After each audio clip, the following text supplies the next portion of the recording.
Assalamualaikum warahmatullahi wabarakatuh. Waalaikumsalam. Bismillah, alhamdulillah, kana wa man lam yasa lam yakun la haula wa la quwwata illa billah. Hadirin ikhwatul iman jamaah salat subuh yang dirahmati Allah. Alhamdulillah, kita selalu bersyukur kepada Allah yang mana di pagi ini kita kembali melakukan ketaatan kepada Allah. Barusan kita sudah melaksanakan sholat subuh berjamaah dan alhamdulillah kita lanjutkan dengan mendengarkan kuliah subuh yang insyaallah akan disampaikan oleh ustaz kita, yaitu Ustaz Ridwan Farid. Para ustaz kami persilakan. Assalamualaikum warahmatullahi wabarakatuh. Waalaikumsalam. Bismillahirrahmanirrahim. Assalamualaikum warahmatullahi wabarakatuh.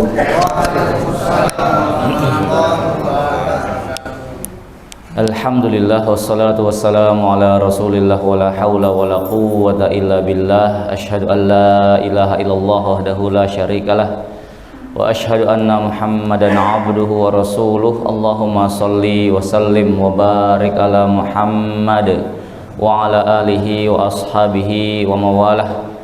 Rabbi syrah li sadri wa yassir li amri wa hlul 'uqdatam min lisani yafqahu qawli. Allahumma inna nas'aluka ilman nafi'ah wa rizqan thayyibah wa amalan mutaqabbalah. Hadirin jamaah Bapak Ibu yang semoga dirahmati Allah Subhanahu wa taala. Alhamdulillah, kita bersyukur memuji Allah Subhanahu wa taala di hari yang ke 19 ya 18 ya. Allah Subhanahu wa taala, kecepatan Pak, 29. Allah Subhanahu wa taala memberikan kepada kita nikmat iman Islam hingga di sampai hari ini Allah masih memudahkan kepada kita untuk menunaikan beragam aktivitas selama Ramadan ya. Nikmat iman yang Allah berikan kepada kita nyaris kalau kemudian kita rasakan tanpa usaha kita. Lantaran orang tua kita muslim, otomatis kita menjadi seorang muslim ya. Di luar sana mungkin ada entah itu saudara kita, kerabat kita, kawan-kawan kita, teman sepermainan kita, mereka mendapatkan nikmat iman tidak sedikit yang mereka harus kehilangan keluarganya. Mereka mendapatkan nikmat hidayah iman tidak sedikit yang harus kehilangan teman-temannya. Mereka mendapatkan nikmat iman tidak sedikit yang harus kehilangan pekerjaannya. Namun Allah berikan kepada kita nikmat iman ini sekali lagi nyaris tanpa usaha. Lantaran kita terlahir dari keluarga muslim, maka otomatis kita menjadi seorang muslim. Tinggal bagaimana kemudian kita berupaya tetap menjaga istiqomah keimanan ini hingga kemudian kita menghadap Allah tetap dalam keadaan beriman. Allahumma amin. Bapak Ibu jamaah yang semoga dirahmati Allah Subhanahu wa taala. 4 alam yang akan kita lalui sebagai seorang manusia. Pertama adalah alam kandungan yang kita semua sudah melewatinya itu. Di mana alam kandungan ini durasinya antara 6, 7, 8, 9. Ada yang mungkin lebih dikit gitu ya. Lalu berpindah dari satu alam ke alam yang lain, maka durasinya akan semakin panjang. Perpindahan dari alam kandungan, lalu kemudian hari ini kita berada di alam dunia. Durasi waktunya pun fluktuatif, berbeda-beda. Ada yang mungkin hanya 1 hari, ada yang mungkin bahkan 100 tahun atau bahkan lebih ya. Berpindah dari alam dunia menuju alam barzah, maka durasinya semakin panjang lagi. Nggak cuman puluhan tahun, bahkan ribuan tahun. Bayangkan mereka yang kemudian meninggal dunia dari masa Nabi Adam alaihissalam sampai hari ini sudah berapa ribu tahun berada di alam barzah, terus menanti untuk berpindah ke alam berikutnya, yaitu alam akhirat. Dan di alam akhirat ini pun durasinya jauh semakin panjang tanpa batas. Salah satu pemandangan di alam akhirat yang kemudian Rasulullah Shallallahu Alaihi Wasallam ceritakan, ada seorang hamba yang Allah berikan surprise. Ketika kemudian hamba ini di hadapan Allah Subhanahu wa taala, dia dapatkan ada tumpukan gunungan pahala sedemikian tinggi, mahkota besar yang sedemikian luar biasa indahnya, hingga sang hamba ini kemudian bertanya, "Ya Rabbi, min aina hadza?" Ya Allah, ini tumpukan pahala dari amal saya yang mana ya Rabb? Apakah tumpukan pahala ini dari amal sholat saya? Allah katakan bukan. Apakah tumpukan pahala ini dari amal puasa saya? Bukan. Apakah tumpukan pahala ini dari sedekah saya? Bukan. Min aina hadza ya Rabb? Lantas dari mana semua kemuliaan yang aku dapatkan ini? Maka Allah kemudian berkata, min istighfari waladika laka. Semua tumpukan pahala yang menggunung ini, semua kemuliaan yang kamu dapatkan ini merupakan dampak daripada istighfarnya anakmu sepeninggalmu. Hadirin Bapak Ibu jamaah yang semoga hadir Allah Subhanahu wa taala, sebagai sebuah analogi Pak ya. Dalam kehidupan di dunia kita kan biasa kadang pulang ke rumah dapat sesuatu dari tetangga gitu ya. Kalau kemudian itu sifatnya umum, pulang-pulang ada yang orang rumah ngabarin, "Pak, nih tadi ada gorengan dari tangga sebelah." Respon kita biasa Pak ya, gorengan doang gitu kan ya. Atau mungkin buah-buahan lah, respon kita juga biasa-biasa saja. Tapi coba bayangkan kita pulang ke rumah, tahu-tahu orang di rumah bilang, "Pak atau Bu, ini ada oleh-oleh dari tetangga sebelah." Oleh-olehnya STNK, BPKB plus kuncinya Alphard terbaru, Masya Allah. Itu kira-kira responnya gimana Pak? Ya, kalau cuma gorengan doang semua biasa aja karena gorengan. Tapi kalau kemudian kok hadiahnya spesial, itu kita bertanya, loh ini ada apa? Lah kok tiba-tiba ada orang ngasih hadiah oleh-oleh kok spesial banget? Apa yang telah saya lakukan?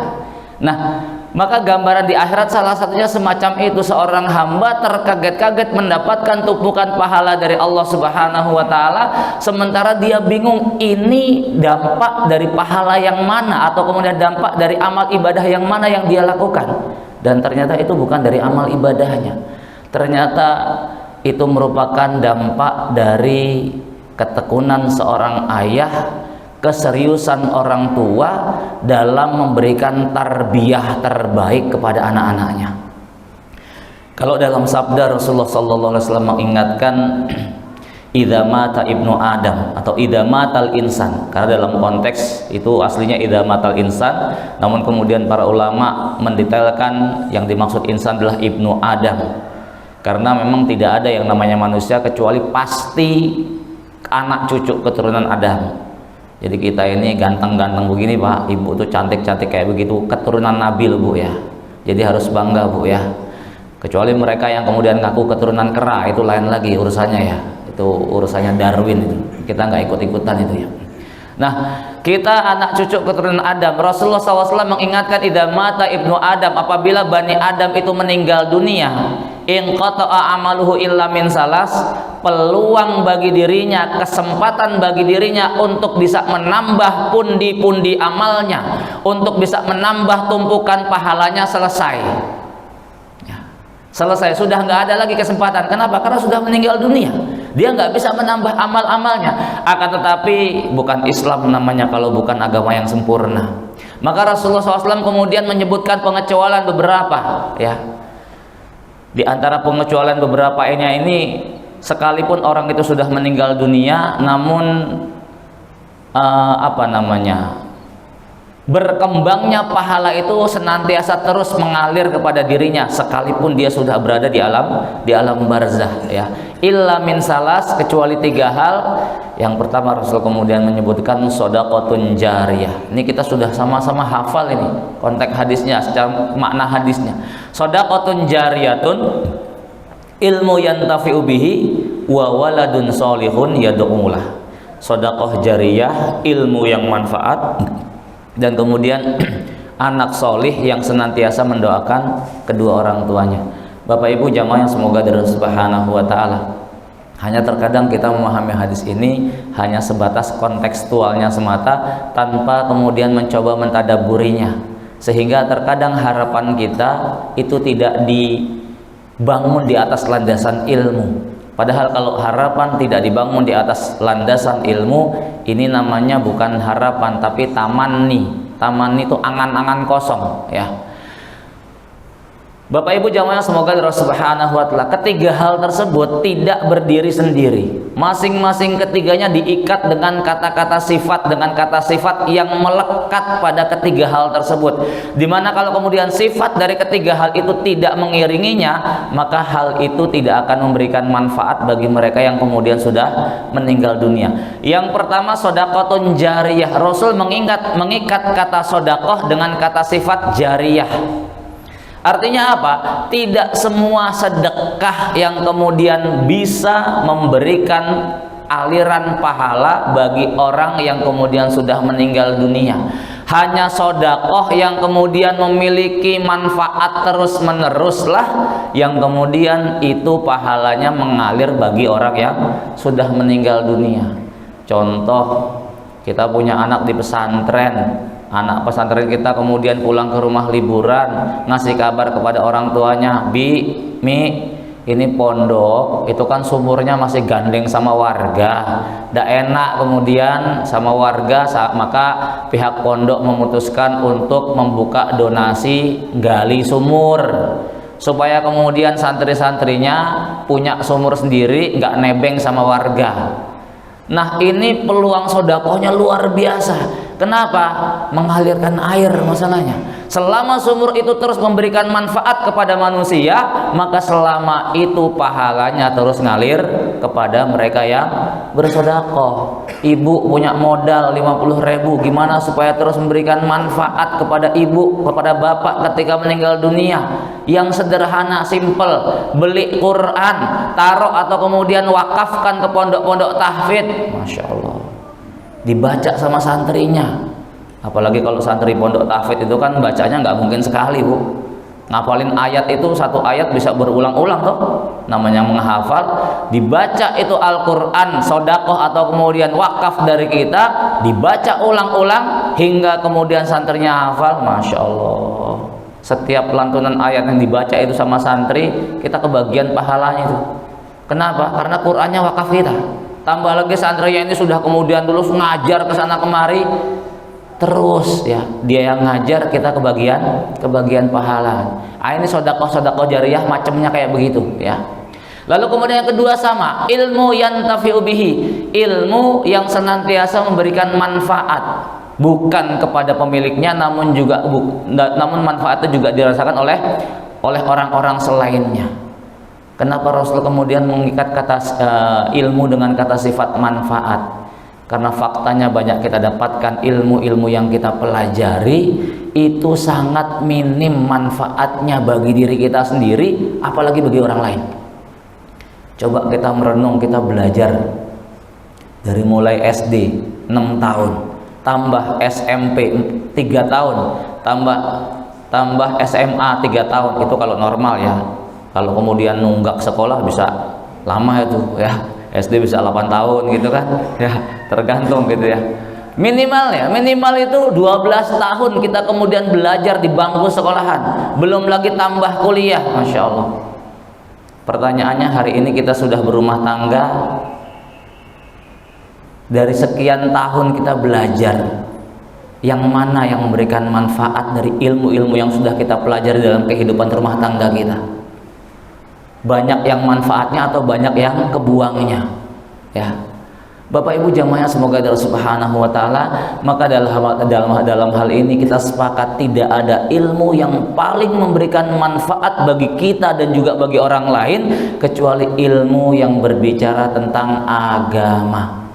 Maka Rasulullah SAW mengingatkan al ilmu salasah, yang namanya ilmu itu hanya ada 3. Satu, kitabullah ya. Kemudian yang kedua, sunnatun qaimah. Yang ketiga, faridatun adilah. Ilmu itu hanya 3. Satu, yang berbicara tentang kitabullah, Al-Quran. Di dalamnya mengajarkan tauhid, mengesahkan Allah Subhanahu wa ta'ala, mengajarkan cara ibadah yang benar. yang kedua tentang sunnah-sunnah Rasulullah Sallallahu Alaihi Wasallam karena dia menjadi penjelas daripada ayat-ayat Al-Quran, dan yang ketiga itu ilmu waris. Namun ilmu waris ini menjadi ilmu yang paling pertama kali dibuang nanti. Kenapa? Karena dianggap nggak relevan, dianggap nggak adil, ya. Namanya warisan bagi rata lah, gitu ya. Namanya sama-sama anak, nggak ada bedanya laki perempuan. Itu menurut hawa nafsu kita. Padahal Allah sudah menjelaskan walaysa dzakaru kal unsa, laki-laki itu nggak bakal sama dengan perempuan, ya. Maka pembagiannya juga berbeda. Tambah lagi satu hal kemudian kita pahami, yang namanya harta itu pada dasarnya adalah milik Allah Subhanahu wa taala yang Allah titipkan kepada orang tua kita. Maka ketika kedua orang tua kita meninggal dunia, status kepemilikan harta itu kembali kepada Allah. Maka terserah Allah cara baginya, bukan terserah kita. Kalau terserah kita nanti hawa nafsu yang main. Tapi kalau terserah Allah Subhanahu wa taala, ini berdasarkan ilmu Allah yang maha luas. Itu sudah pembagian yang paling sempurna, ya. Maka jangan kemudian punya pikiran harus bagi rata, kita zolim sama Allah nanti. Ya kalau kemudian dibagi rata, ya Allah berat ini. Kenapa? Meniscayakan kita makan harta yang bukan menjadi hak milik kita. Dan berapa banyak perkara warisan itu kemudian merubah saudara menjadi bermusuhan.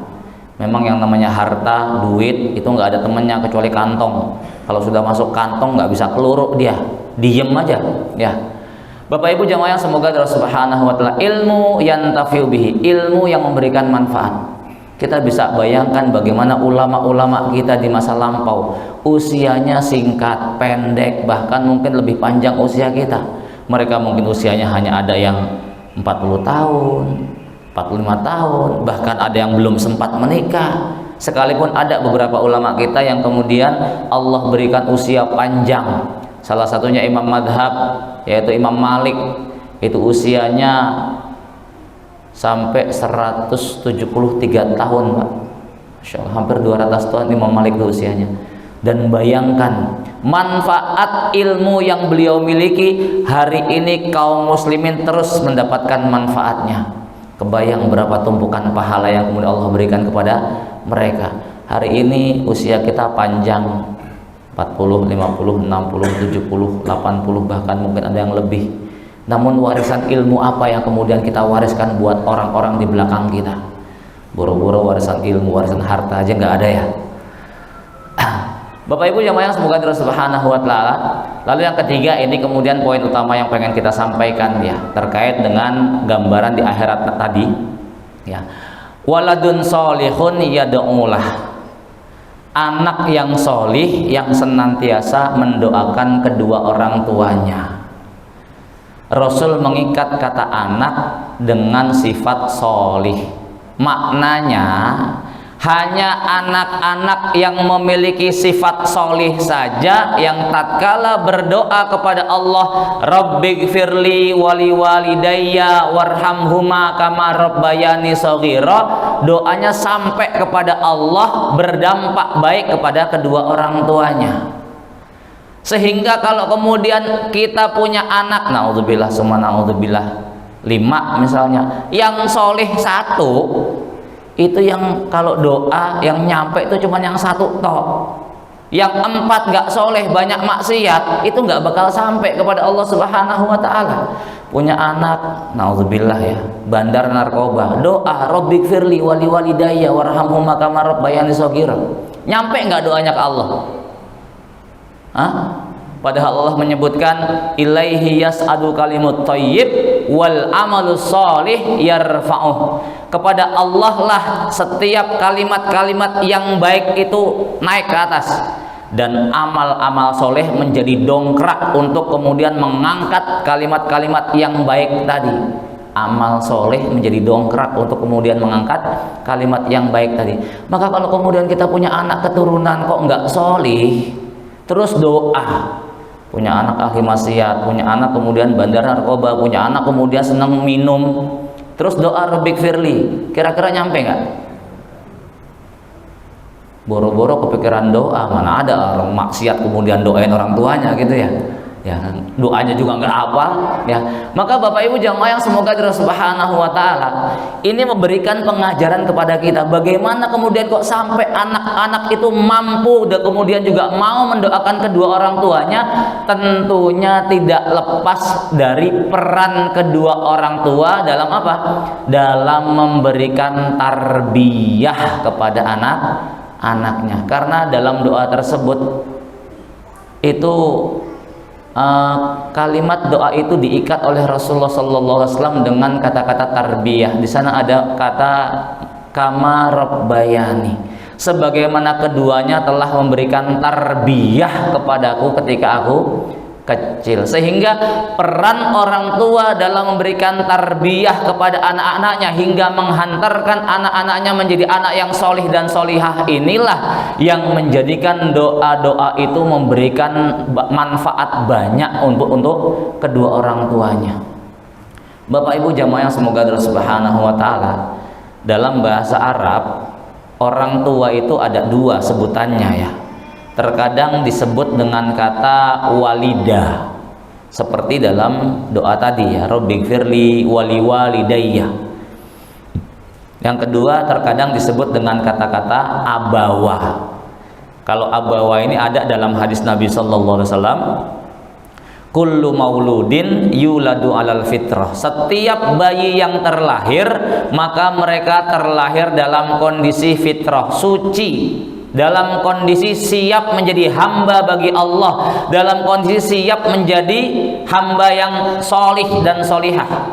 Fa'abawahu, kedua orang tuanya lah yang akan merubah pola pikirnya, merubah karakternya, merubah sikap hidupnya, berpola pikir Yahudi, Nasrani ataupun Majusi. Apa bedanya antara walidah dengan abawa? Bapak Ibu jamaah yang semoga Allah Subhanahu wa taala, disimpulkan dari kedua hadis tadi, perbedaan antara walidah dengan abawa itu ada pada peran keduanya ya.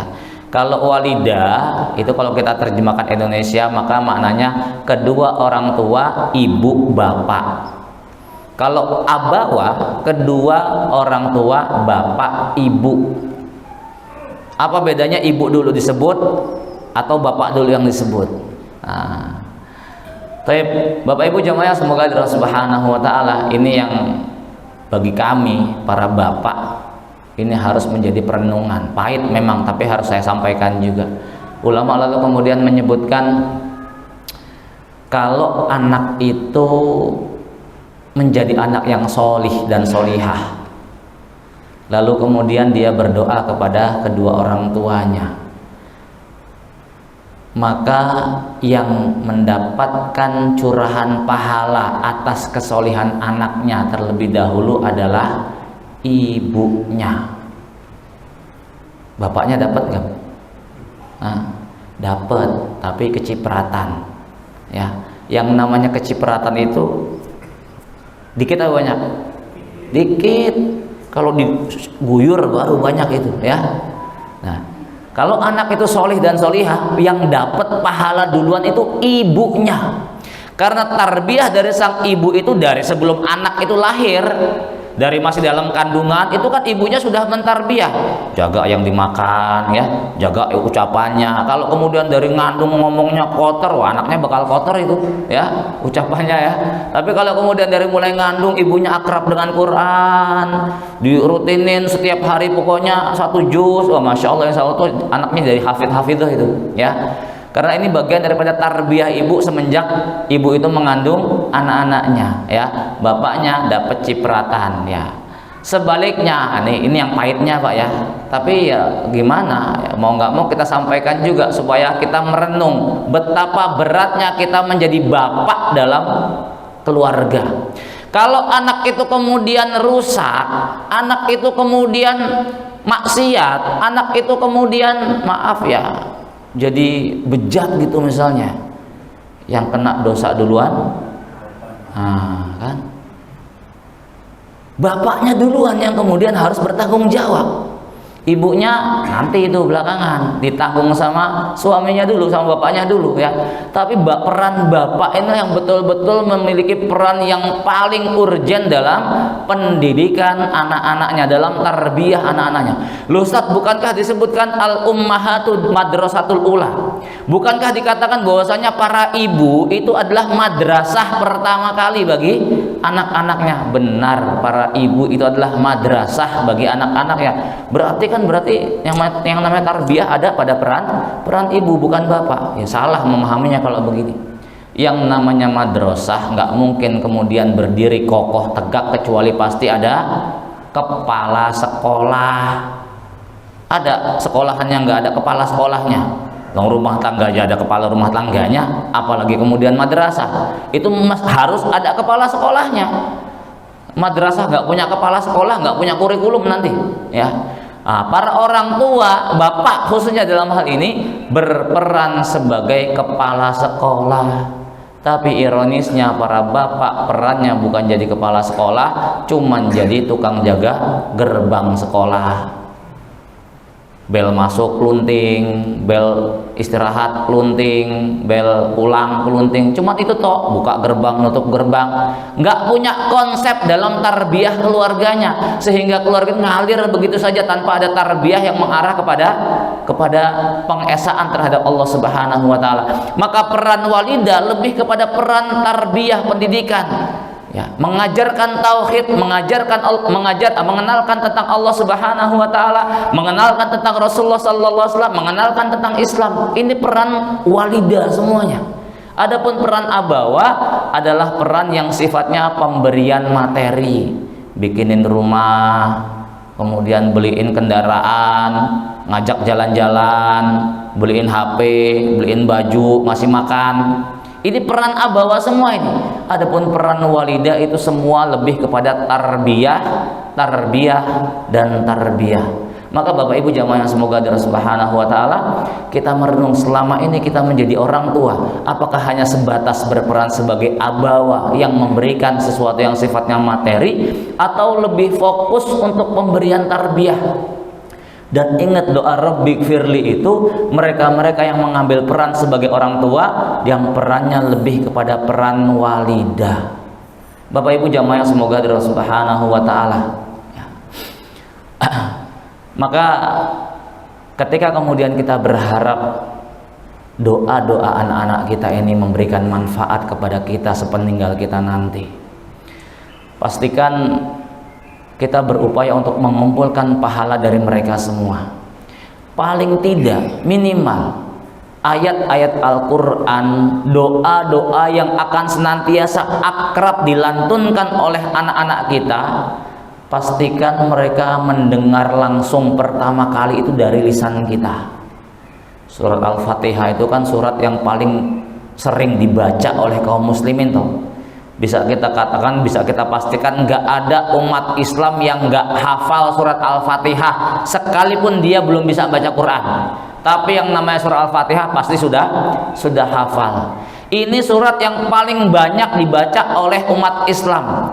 Nah, ketika kita nyadari ini, pastikan anak-anak kita menghafal surat Al-Fatihah pertama kali, telinga mereka mendengar langsung dari lisan kita. Jangan dari guru ngajinya dulu, Pak. Kita khawatir kalau semua maunya dari guru ngajinya, di akhirat kita berharap pengen dapat pahala, ternyata pahalanya diborong guru ngajinya. Yang ngajarin Al-Fatihah guru ngajinya, yang ngajarin Al-Ikhlas, Al-Falaq, An-Nas guru ngajinya, yang ngajarin doa-doa harian guru ngajinya. Kita orang tuanya kebagian apaan? Dutat kita kan sudah bayar guru ngaji. Nah, ini lagi masalah materi lagi. Peran abawa lagi yang kemudian kita kedepankan, padahal peran walidah ini yang kemudian mendominasi supaya kemudian kita mendapatkan aliran pahala dari anak-anak kita. Maka jangan sampai pahala itu justru nyangkutnya ke guru ngaji, ke guru TPA anak-anak kita. para ibu, para bapak, ini berarti juga menuntut kita sebagai orang tua untuk kemudian mengerti tentang ajaran Islam. Kalau orang tuanya nggak ngerti Islam, orang tuanya kemudian baca Qur'annya masih belepotan, nggak pengen belajar, terus apa yang pengen diajarkan kepada anak-anaknya? Ya. Baik jamaah Bapak Ibu yang semoga dirahmati Allah Subhanahu wa taala, maka melalui mimbar Ramadan ini mengingat bagian daripada Ramadan adalah syahrut tarbiyah, bulan untuk mentarbiyah diri kita supaya kemudian lebih lurus, lebih lempang, lebih baik lagi. Maka yang namanya tarbiyah itu bukan hanya untuk kita, namun juga kemudian untuk anak cucu keturunan kita, agar kemudian kita lebih mendapatkan ragam manfaat dari keberadaan anak-anak kita. Rasul juga mengingatkan yang namanya anak-anak itu adalah atyabul kasbi, sebaik-baiknya usaha yang dimiliki oleh orang tua, bukan hanya usaha untuk mendapatkan dunia, namun terlebih daripada itu usaha untuk mendapatkan akhirat. Bapak Ibu jamaah yang semoga Allah Subhanahu wa taala, demikian ya, nggak usah panjang-panjang lah ya. Mudah-mudahan ini cukup memberikan inspirasi kepada kita, menjadi bahan perenungan bagi kita sebagai orang tua, ketika kemudian kita sadar bahwasanya peran kita orang tua sangat minim dalam memberikan tarbiyah kepada anak-anak kita. Perbanyak istighfar, perbanyak taubat kepada Allah Subhanahu wa taala agar kita tetap mendapatkan manfaat dari anak-anak kita, manfaat dari kesolehan anak-anak kita. Demikian, mudah-mudahan manfaat. Aqulu qouli hadza subhanaka Allahumma wa bihamdika asyhadu an la ilaha illa anta astaghfiruka wa atubu ilaik. Wa sallallahu ala nabiyyina Muhammad. Assalamualaikum warahmatullahi wabarakatuh.